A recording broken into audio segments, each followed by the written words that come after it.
राहुल गांधी ने कुछ साल पहले भारत जोड़ो यात्रा और भारत जोड़ो न्याय यात्रा निकाली थी। कन्याकुमारी से कश्मीर तक, मणिपुर से लेकर मुंबई तक उन्होंने जो दोनों भी यात्रा निकाली थी, दोनों भी यात्राओं में जो शोषित, वंचित, जो पीड़ित लोग हैं उनसे उन्होंने मुलाकात की थी। और मुलाकात करने के बाद उनके जो कुछ दुख दर्द थे उन्होंने वो समझ लिए थे। अभी देश में, पूरे देश में संविधान सुरक्षा सम्मेलन राहुल जी कर रहे हैं। उसका मोटिव यही है कि जो दलित, शोषित, वंचित और पीड़ितों के ऊपर जो अत्याचार हो रहा है उसके बात राहुल जी रख रहे हैं संविधान सुरक्षा सम्मेलन में। तो आजकल जैसे संविधान पर आज के समय में किस प्रकार के खतरे महसूस किए जा रहे हैं? आप देख रहे होंगे कि संविधान खतरे में है। ये सिर्फ कांग्रेस ही नहीं बोल रहा है। यहाँ जो भारतीय संविधान है, भारतीय संविधान में जो नागरिकों के लिए जो हक्स और जो राइट्स रखे, तो आप देख रहे होंगे कि हर दिन लोगों के ऊपर अत्याचार हो रहा है। मतलब संविधान की पायमल्ली हो रही है, संविधान को कुचला जा रहा है। आप देख रहे होंगे कि मोदी गवर्नमेंट के कुछ डिसीजन ऐसे आ रहे हैं जो संविधान के खिलाफ आ रहे हैं। उनको संविधान से कुछ मायना नहीं है, उनको देश में मनुस्मृति लाने का उनका प्रयास चल रहा है। नालंदा जिला में राहुल गांधी का दौरा आने पर कितना प्रभाव राजनीतिक में पड़ेगा?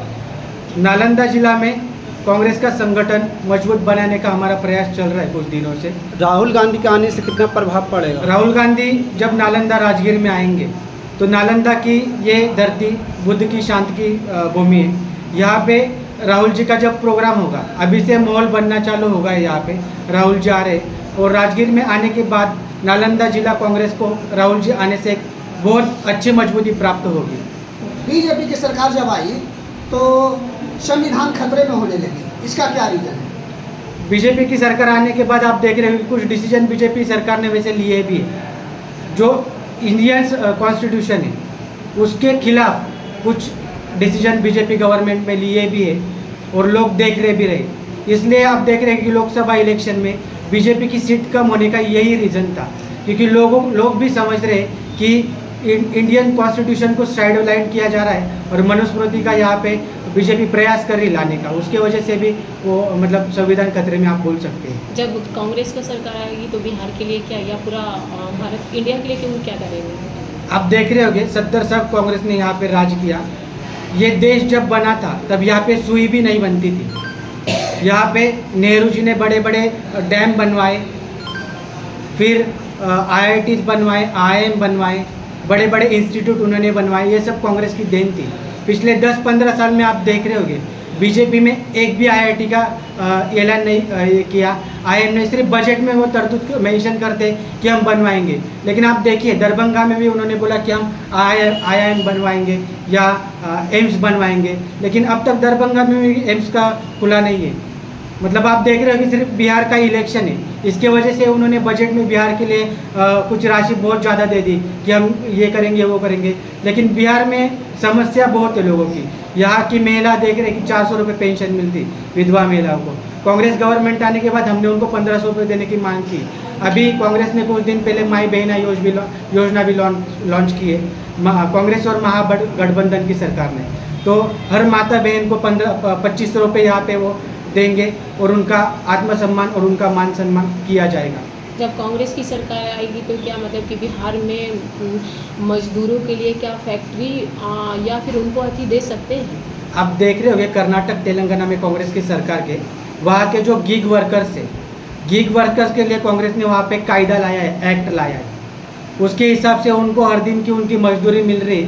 पहले उनको कुछ 200 रुपये मिल रहा था, अभी उनको 500 रुपये के तहत 1000 रुपये तक उनको कुछ राशि मिल रही है एक्ट के वजह से, गिग वर्कर के लिए एक्ट लाए। वैसे भी बिहार में जो भी मजदूर है यहाँ पे उनको उनका हक मिलने के लिए उनके ऊपर जो अन्याय हो रहा है वो अन्याय का परिवर्तन न्याय में करने के लिए कांग्रेस की सरकार यहाँ पे प्रयास करेगी। बहुत सारी महिलाओं का कहना है कि 2500 रुपये का योजना कितना बार आया, कितना बार भरते रहे कई सरकारों में, लेकिन क्या कांग्रेस की भी सरकार सिर्फ कई चंद दिनों सत्ता में आने के लिए जुमलाबाजी करके आएगा?